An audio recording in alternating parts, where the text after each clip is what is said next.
मिस्र की अज़ीमुश्शान तारीख़ क्लोपेत्रा के बग़ैर नामुमकिन है। क्लोपेत्रा को हुस्न की देवी, बेवफ़ाई की अलामत और जहरीली नागिन जैसे अलक़ाबात दिए जाते रहे हैं, लेकिन जदीद तहक़ीक़ ने इनमें से अक्सर को गलत साबित कर दिया है।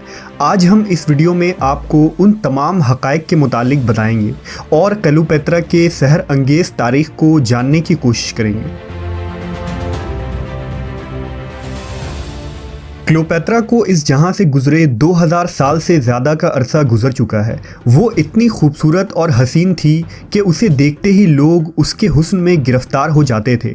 जब वो पानी पीती तो पानी उसके खूबसूरत गर्दन से गुजरता हुआ बाआसानी दिखाई देता था। कहा जाता है कि वो मुख्तलिफ जानवरों के दूध से नहाया करती थी। मिस्रियों के मुताबिक वो हुस्न की देवी थी जो क्लोपेत्रा के रूप में इस दुनिया में ज़ाहिर हुई थी।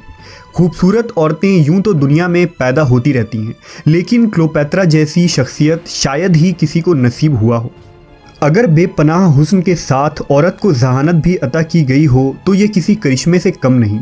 क्लोपेत्रा हुस्न की मलका तो थी ही, लेकिन इसके साथ साथ बला की ज़हीन भी थी। उसने बड़े बड़े चालाक बादशाहों को अपने जुल्फ़ों का असीर बना रखा था। क्लोपेत्रा मिस्र पर हुक्मरानी करने वाली 33वें ख़ानदान की आखिरी हुक्मरान थी। इसके जद्द अमजद सिकंदर आज़म का जर्नैल बतलीमूस था। उसने सिकंदर आज़म के मरने के बाद खुद मुख्तारी का ऐलान करके मिस्र पर कब्ज़ा कर लिया था।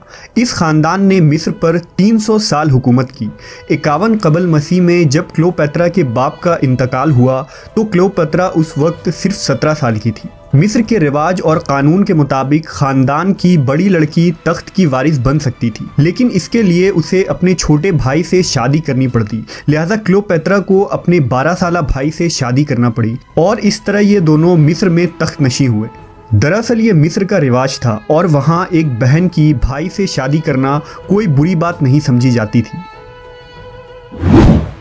हुकूमत के तीसरे साल देगर उमरा के भड़काने पर क्लोपेत्रा के भाई ने मुकम्मल इख्तियार अपने हाथ में लेकर उसे जिलावतन कर दिया। क्लोपेत्रा ने शाम जाकर हुकूमत दोबारा हासिल करने के लिए फ़ौज इकट्ठी करना शुरू कर दी, लेकिन वो जानती थी कि जब तक किसी बड़े ताकत का साथ नहीं मिलेगा वो मिस्र के तख्त को हासिल नहीं कर सकती। इसलिए उसने उस दौर के सबसे बड़े जंगी क़ुव्वत रोम के शहंशाह जूलियस सीज़र से रब्ता किया। क्लोपेत्रा को किसी तरह मालूम हुआ था कि जूलियस सीज़र खूबसूरत लड़कियों का दिलदादा है। क्लोपेत्रा खुद निहायत ही हसीन थी। उसने एक जुआ खेलने का फ़ैसला किया। उसने खुद को एक कालीन में लपेटा और अपने एक ख़ास आदमी के ज़रिया इस कालीन को जूलियस के दरबार तक पहुंचा दिया। ऐसा ऐन मुमकिन था कि जूलियस सीज़र उसे पकड़कर उसके भाई के हवाले कर देता और वो उसे कत्ल कर देता, लेकिन क्लोपेत्रा को अपने हुस्न और जूलियस के हुस्न परस्ती पर इतना एतमाद था कि उसने अपना ये आखिरी पत्ता खेलने का इरादा कर लिया था। जब जूलियस सीज़र के सामने कालीन खोला गया तो उससे क्लोपेत्रा बरामद हो गई।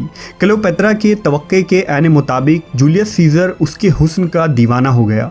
उसने उसके भाई के मुकाबले में क्लोपेत्रा की हिमायत का ऐलान कर दिया। जूलियस सीज़र रोम का ताकतवर तरीन बादशाह था। क्लोपेत्रा ने जूलियस की मदद से मिस्र पर दोबारा कब्ज़ा करके अपने भाई का काम तमाम कर दिया, लेकिन मिस्र की मलका बनने के बाद रिवाज के मुताबिक इस मर्तबा क्लोपेत्रा को अपने 11 साला भाई से शादी करना पड़ी। हुकूमत संभालने के बाद वो जूलियस सीज़र के पास रोम पहुंची और उसके दिल की रानी बन गई। जूलियस सीज़र क्लोपेत्रा के पीछे इस कदर दीवाना हो गया कि उसने पूरे रोम को अपने एक जर्नैल मार्क एंथोनी के हवाले कर दिया और ख़ुद दिन रात क्लोपेत्रा के साथ अय्याशियों में मशगूल हो गया। लेकिन जल्द ही एक साजिश के ज़रिया जूलियस सीज़र को कत्ल कर दिया गया। इसके बाद क्लोपेत्रा मिस्र वापस लौट गई। कहा जाता है कि मिस्र वापस पहुंचने के बाद उसने अपने भाई को भी जहर देकर मरवा दिया। जूलियस सीज़र की मौत के बाद रोम में खाना जंगी शुरू हो गई। सीज़र का करीबी दोस्त एंथोनी दावेदार की हैसियत से सामने आया। क्लोपेत्रा ने इस जंग में किसी की भी हिमायत नहीं की, जिस पर मार्क एंथोनी ने उसे बुलाकर इसकी वजह जाननी चाहिए। लेकिन जब क्लोपेत्रा अपने तबाहकुन हुस्न लेकर उसके सामने आई तो वो भी उसकी मोहब्बत में मुब्तला हो गया और उसके साथ मिस्र आ गया।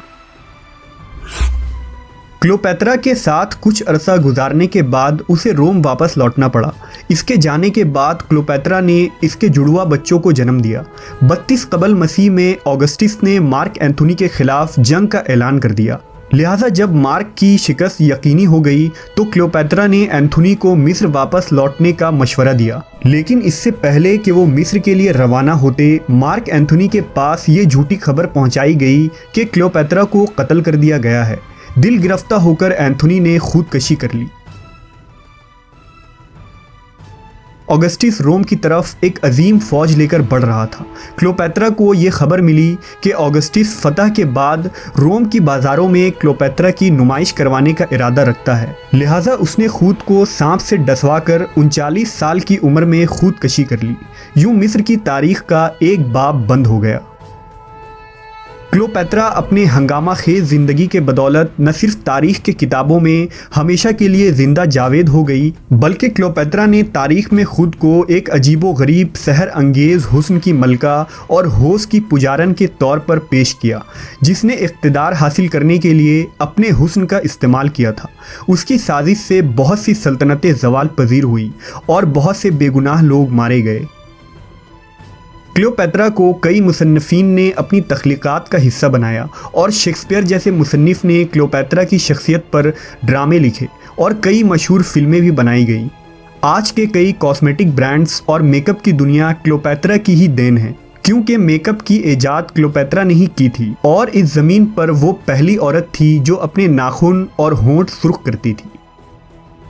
क्लियोपेत्रा एक बाहिम्मत और चालाक औरत थी। अगर सीज़र ना मरता तो करीब करीब पूरे रोम को वो अपने कब्ज़े में ले चुकी थी, जो बड़े बड़े जाबाज नहीं कर पाए थे।